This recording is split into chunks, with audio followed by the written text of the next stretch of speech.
the button. Yes, the button.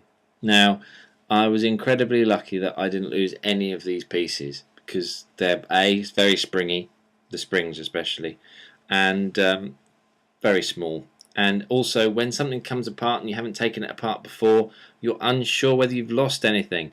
I'm fairly certain I haven't lost anything, so I'm going to attempt to put it together right now to show you how to put yours together if yours were to fall apart as mine did. And also some sort of suggestions as how you can stop it from falling apart. What I'm going to do is put this back together from memory basically. This is how I remember it sort of working. So first of all, the locking mechanism I'm going to put back onto here. I took this off just to basically demonstrate all the pieces. If that comes off, very, very unlucky. That's likely to stay put. So what we've then got now is that section there. So in that section, I would think it goes something like that. That goes in there, that little pin bit. That pin goes into that section there.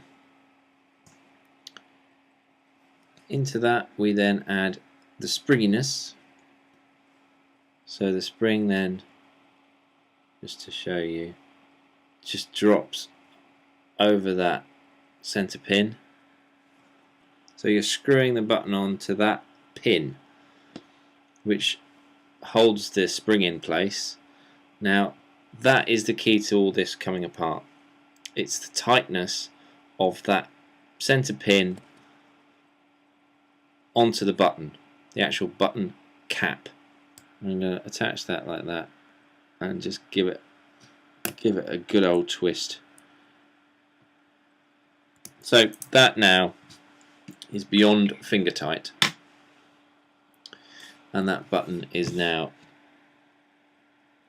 assembled and working and tightened up. So now it's just a case really to drop it back into the hole that is in the bottom of the GGTS bottom tube. This end cap also comes off. Let me just show you that. And at the bottom of that end is the center post and the spring. So what the switch is doing is pushing that against that center post there, like that. And then it's just a case of screwing the assembled button into there. You can give that quite a hefty tighten.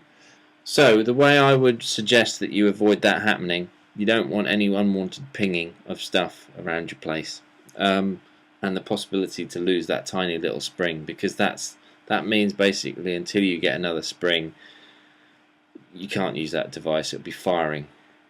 I know that it basically just make sure that button assembly is tightened. You can get, instead of the spring button, you can get the magnetic button assembly, but people who have had them have reported that you almost have to sort of do an angled press. This springy button does give me consistent firing. I haven't had one problem with it until today, and this is basically just a maintenance thing. So as long as you make sure your nuts are tight, you'll be alright.